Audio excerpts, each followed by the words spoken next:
back to Mental Health, where we talk about politics, social issues, and pop culture through a mental health lens. So today I want to talk a little bit about this whole Captain Marvel fiasco within a larger context of kind of other things. But basically the idea I want to get across here is that escapism is important. It's very critical when it comes to stress and how toxic it is for our system. And I've talked about this for years and years and on various episodes of the podcast, that you don't want to be constantly soaked in this brine of cortisol. And so it's necessary for us to have outlets that don't raise stress levels, that make us just feel good and feel positive. That's what things like sitcoms are for. There's even research showing that watching your favorite sitcom reruns has a similar effect on your brain and body as hanging out with old friends. So there's definitely a value to creative outlets that are solely for the purpose of enjoyment. Getting out of all the politics and all of the chaos and all the arguing and debating and whatever, and just go and see a popcorn film or go to an art show and enjoy some art that just is aesthetically pleasing to look at. Or listen to music that is enjoyable and just makes you feel good. But more and more now, we're seeing these avenues being sort of taken away, more or less. Everything is being made political. People are saying that everything is inherently political and that everything should be political. You've got advertisers pushing ad campaigns that are very much based in politics and social issues. You've got sports networks doing political commentary. It's like, what the heck? People need to be able to get away from that. It's not healthy to constantly be in the debate. There are some very high-ticket, important issues going on right now. I understand that. But we have to recognize our limitations as human beings, because we most certainly have them. We cannot continue to be constantly in this state of awareness of all things. I've talked about that's why social media, the biggest downside of social media probably, is that it keeps us constantly plugged in to this outrage cycle that is not good for us on a mental health or physical health level. But yeah, that's the big ticket right now, is the whole Captain Marvel thing. Because if I think about, why do I go to a Marvel movie? Why do I go to a comic book movie? It's for escapism. I want to watch a bunch of superhuman characters that are completely outside the realm of physical possibility engage in amazing acts of heroism, things that aren't possible in the real world. I don't want my superhero movies necessarily to reflect real life. I just want them to be action-packed. I want the special effects to be good. I want the characters to be relatable, but still kind of avatars of something greater than maybe what reality is. I want it to be funny. I want to laugh. I want to just go and eat popcorn and have a good time. And I think this ties into the other topic I did too, about people in the comic book scene kind of being on the spectrum and not enjoying change. And, this applies to movies with big followings that have been around for a long time. Like I mentioned, Ghostbusters. And then, of course, these comic book movies with characters that are, well developed over time. So there's that aspect of it, that not wanting change. And then I want to lay on top of this also just that people need to escape from the real world every now and then. People have done this for a long, long time now, ever since people started drawing cave paintings and writing books and, creating genres of fantasy and sci-fi and just the fantastical. It's important for us to have that. And yes, of course, there can also be movies and books and whatever that have more political messages. But my point is, again, this. There needs to be a balance. And there needs to be an array of options. Because if it happens in the future that literally every book on the shelf, every movie in the theater, every TV show on Netflix is politically charged, and there are no more escapist options, that's going to be a really dismal, depressing future. And again, one that cannot be healthy to any individual. So when it comes to Captain Marvel, again, I was looking forward to watching just another comic book movie. I don't look to comic book movies for high art. I expect a certain level of quality from them, especially since they've been doing it for so long and have the experience. But I don't go to that for a political message. There are other things. Sometimes I want a political message, and then I'm going to go watch a movie that has a message. I'm going to go watch 12 Years a Slave. I'm going to watch The Dallas Buyers Club. I'm going to watch Requiem for a Dream. When I want that kind of content, and I want some messaging, and I want kind of a bigger picture message, I can go to those movies. But again, I need that variety. I want that, and sometimes I just want to watch a goofy, stupid comedy. Sometimes I want to watch big explosions and not really care about the context and the fallout or whatever. I want to watch Die Hard. I want to watch Lord of the Rings. I want to watch, God help me, Demolition Man, which I just rewatched not that long ago, and I had so much fun watching it. I kind of missed those 90s action movies that were just big and dumb and stupid, and there's kind of some, like, you know, things you can think about even in a dumb movie like that, but it doesn't like spit it in your face, and it's not like a big ad campaign about how you should think and feel about the movie. It is healthy for us as individuals to be able to engage in a variety of different content so that we can take those necessary breaks, that self-care that's so critical to our development and our long-term health. So when you've got Brie Larson going around on this campaign of how you should feel about her character, and this is what the movie's about, and these are the people that this movie is for, and that maybe this movie is not for, and these are the people I want to be interviewed by, and these are the people I don't really want to be interviewed by. And here's the thing. If Brie Larson wants to be proud and feel like she's doing something valuable to society, there's two things. One, she can absolutely engage in that activism wherever she wants to, outside of that film. She's an individual. She's a person. She's made that abundantly clear. So if she wants to go around campaigning for specific causes that are larger than simply film, she's absolutely free to do that, and I respect her decision to do so. I won't always agree with her, but hey, that's good on her. That's something of value. And then two, there's an inherent value to actors. Again, because we need that escapism. Without that, I feel like things would be so much worse. Without the opportunity to just go out and laugh or gasp or, you know, just get wide-eyed and filled with wonder, there is a societal value on that that's hard to put a price tag on, but it's super important. So I think those are two things that someone like Brie Larson can take pride in. And instead, it seems like she's taking this as another opportunity to take the escapism off the shelf and turn it into yet another big, serious, political overtoned film. And I just inherently disagree with doing that, because that's become just sort of a movement. It's happening in comics, it's happening in movies, it's happening in video games. You can barely, if you read reviews on these things, you can barely get anywhere without, you know, getting a few sentences in and either hearing someone rave about how inclusive or politically correct or how great a message it has, or likewise complaining that it's not woke enough and that it's not serious enough and that it doesn't push the boundaries enough in terms of communicating progressive social ideas. I'm talking about reviews for like first-person shooters and like just online games that really don't even have a story. It's become so enmeshed with everything that we're doing.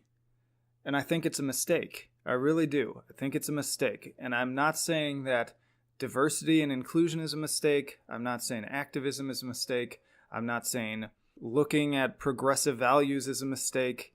I'm simply saying that injecting that constantly into every single facet of the human experience, that's the mistake.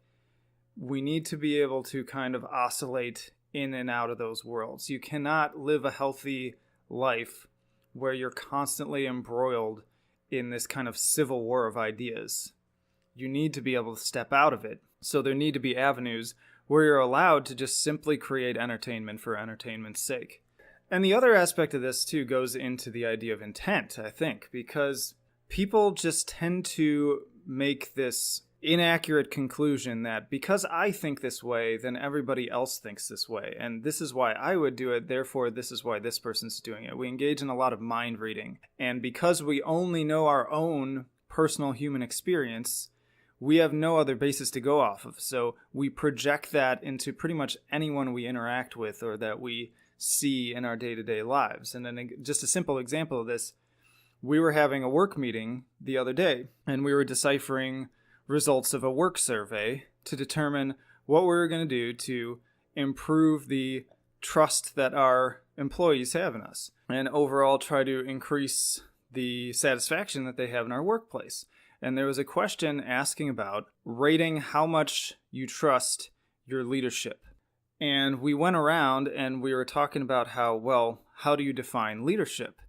And as we went around and each kind of talked about what we thought that meant, we all had completely different perspectives on what that meant. Some people felt, well, I think most people would answer thinking of their direct supervisor. And other people said, no, I think of corporate when I think of leadership. And other people said, no, I thought like one above my direct supervisor. And everybody was kind of surprised with everyone else because it's like, no, I thought it was obviously this thing. And everyone was like, well, I thought it was obviously this thing. And we all came to the right conclusion, which was we're all making assumptions here. We're all assuming what we think these people are answering with our own personal value system and our own ideas of how we go about thinking about things. It's a huge problem of bias, and it's just a human thing. You can't really get rid of it. You just have to build an awareness of it so that you can catch yourself. And this kind of goes into, another episode I talked about walking through life wearing like green tinted glasses or red tinted glasses and constantly assuming that the world is green, when really that's just your own perspective because you're the only person wearing those green tinted glasses. That's just the way we are. So I think that plays into the problem too, in that when I see Brie Larson respond to criticism of what she's doing, or I see people who agree with her in the Twitter sphere or Facebook or whatever, kind of comic books like activist types. And this is, again, not me necessarily just putting someone down. It's just pointing out our biases. And they go to that initial intent. And not only are they stuck in their own mindset of how human beings work and how people think, but we're also hardwired to kind of assume the worst in other people. And so whenever somebody like myself criticizes the whole Captain Marvel thing, it seems like the immediate reaction is an assumption of, well, they're just angry and they don't like it because they don't like women or they don't like strong women or whatever. And I really don't think that's what's happening. Maybe it is. Maybe I'm completely wrong. But based on conversations I have with people, and I try to listen to a wide variety of different thoughts on the subject. I've heard people talk in depth on live streams and videos and in conversation and messaging on Facebook. I know a lot of people from a lot of different realms. And my bias, though, is I'm also, I'm subject to this too. I surround myself in a bubble of a certain group of people, and they may just be feeding me kind of what my conclusion already is. So I'm putting it out there. I could be completely wrong, but I try to take in a variety of perspectives. And at no point have I had somebody come to me and be like, yeah, I don't need these strong women movies. Like, I don't want it. No, most of these people, especially if we're zeroing in on Captain Marvel, they loved Wonder Woman. Like 99, probably 100% actually, of the people I've watched and talked to that agree that they don't really want to see Captain Marvel at this point, absolutely loved Wonder Woman and have nothing but good things to say about it. And also are really excited about this Alita movie that's out right now with a strong female lead. They're big fans of Ripley from Aliens. They're big fans of the Hunger Games. I could go on and on. Somebody on Twitter actually made the complaint that, well, if those movies had come out now, then you would be complaining about them too. And again, I think that pinpoint for me exactly the mistake in judgment and the bias that's happening, because I thought about that and I'm like, no, I don't think so.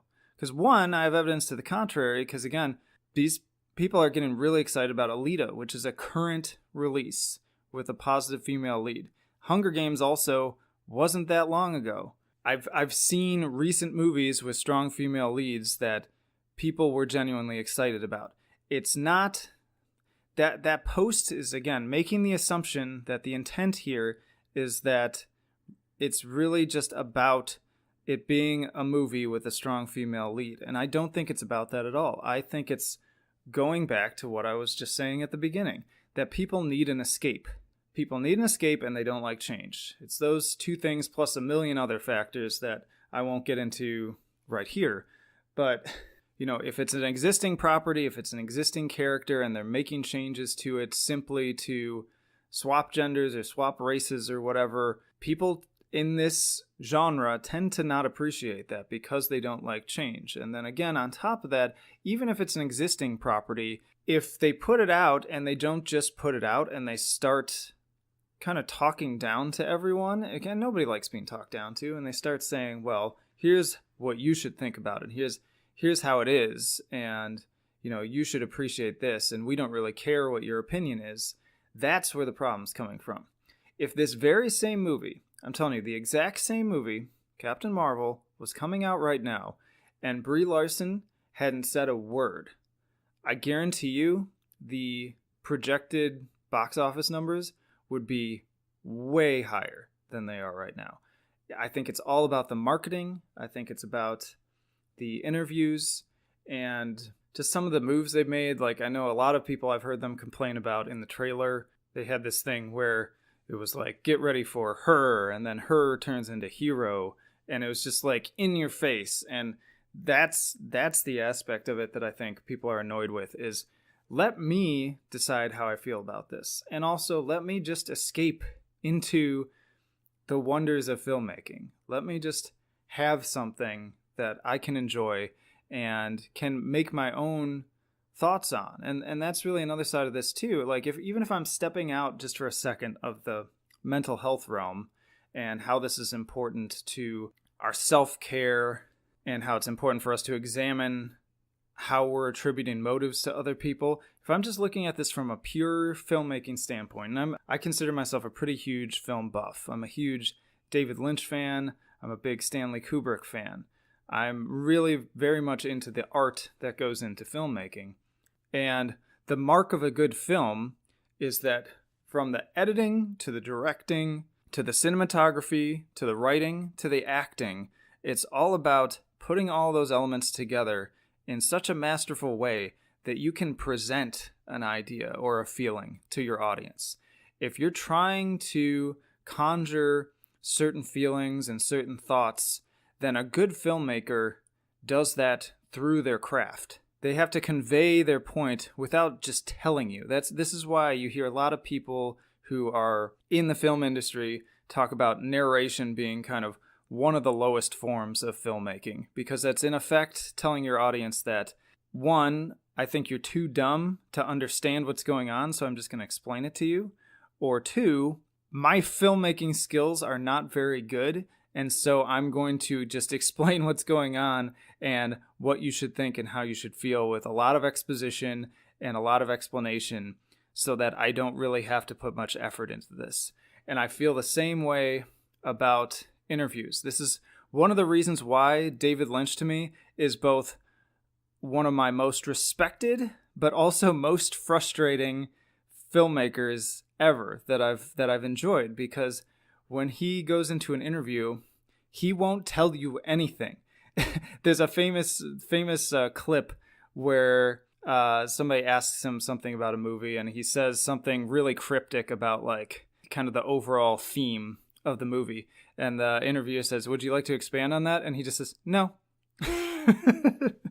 And there's another one I watched too where he's talking about Lost Highway, I think. And he did actually probably share more in that interview than I've seen in anything else. But one of the things he also says, though, is, I hate interviews in a way because, people always ask you to tell them about the film.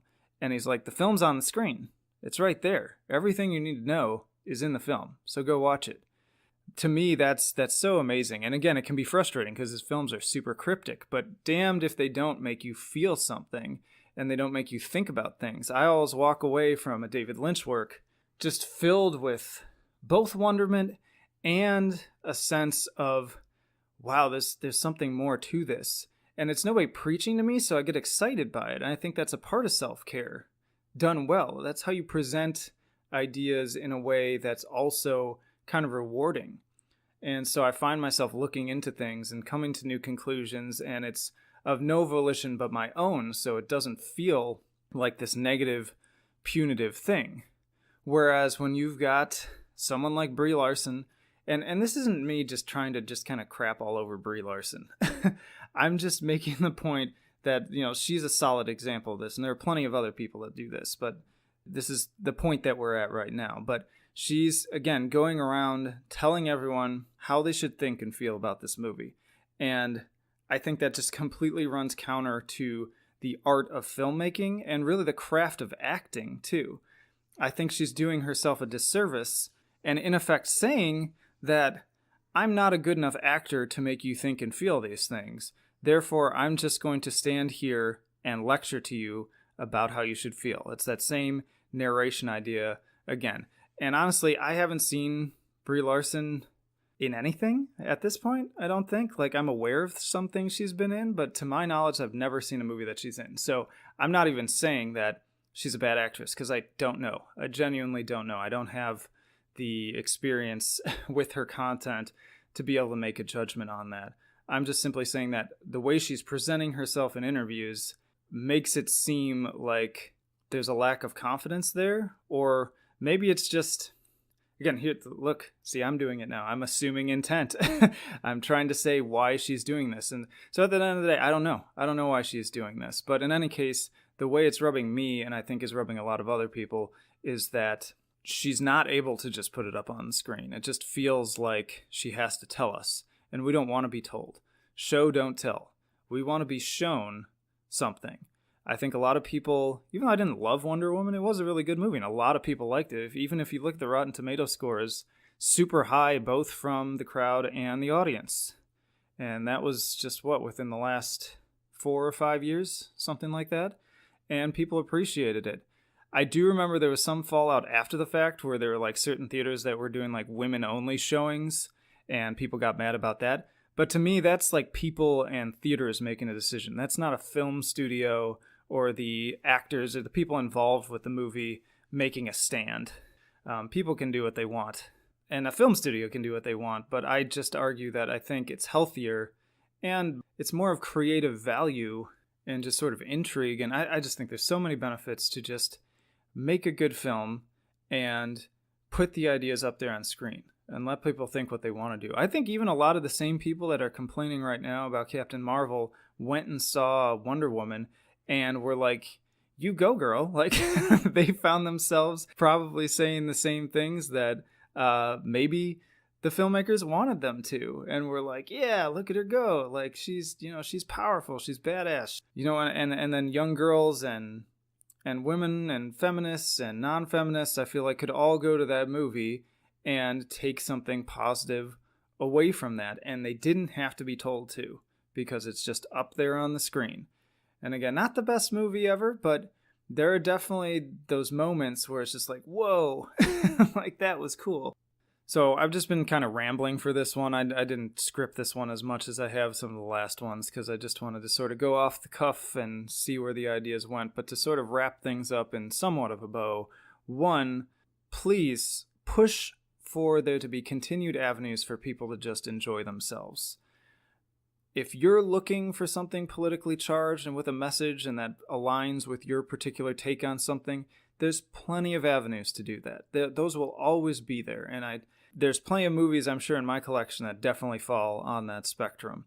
But at the same time, leave an opening for stuff that's just silly and funny and explodey and, things like Mad Max, like, things that people can just enjoy, even if they're kind of like a little edgy and offensive, especially like I could do a whole other episode on comedy because I think that's like the pillar of escapism and free speech and just an opportunity for people to get together and just laugh about everything and anything, no matter how offensive or heinous the topic may be.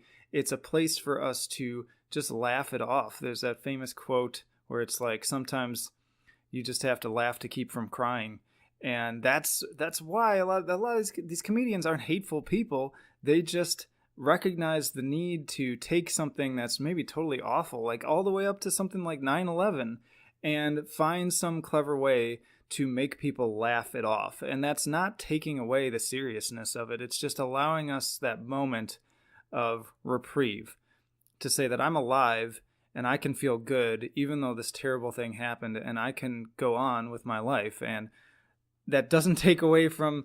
You could totally be like a 100% activist and then still enjoy comedy that sort of is edgy against that activism, I think. I think that's healthy.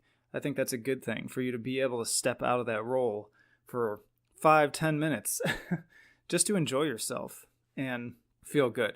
And then the other point, again, is just be aware of the assumptions you're making, especially of other people's intent. Like I said, there's this thing called hostile attribution bias, where we just tend to assume that people are doing things we don't like because they are trying to hurt us or trying to hurt someone, or they have some sort of ill intent. And my experience is that that's largely untrue. I mean, if you think back on all the times you've done something wrong, how many of those times did you do something bad because you wanted to hurt someone? Chances are 99% of the time that you did something wrong, it was because you didn't have all the information, or you made some sort of mistake, you made some sort of error in judgment, you didn't think before responded, whatever. There's like a million other reasons why people do things that can sometimes end up being hurtful, or that just make you feel bad. And it's so important to be aware of that and to give that same courtesy. You give it to yourself, so you need to give it to everyone else too. And it's totally normal for... I jump to conclusions all the time. It's just something that we do. But you've got to build up that ability to stop yourself and say, oh, I'm doing that thing again. Just like literally, that was not a made-up moment earlier when I was like, oh, now I'm making an assumption. That was real. Like, that happens to us all the time. And it's important to be able to catch that so that we can reevaluate and be like, you know what, maybe I'm wrong. Maybe there's something more to this. And maybe you just leave it at that, or maybe that leads you to, it could be this, it could be this other thing. Maybe. And in any case, in my experience, I've found it broadens the conversation. It leaves openings for much more learning, and it just makes me feel better too. I don't have to feel so angry, because you don't feel as angry when you recognize that maybe there's some other reasons why this is happening right now. But that's enough of my yammering for now. As always, I will leave you with the words from our wise sages Bill S. Preston Esquire and Ted Theodore Logan in saying, be excellent to each other and party on, dudes.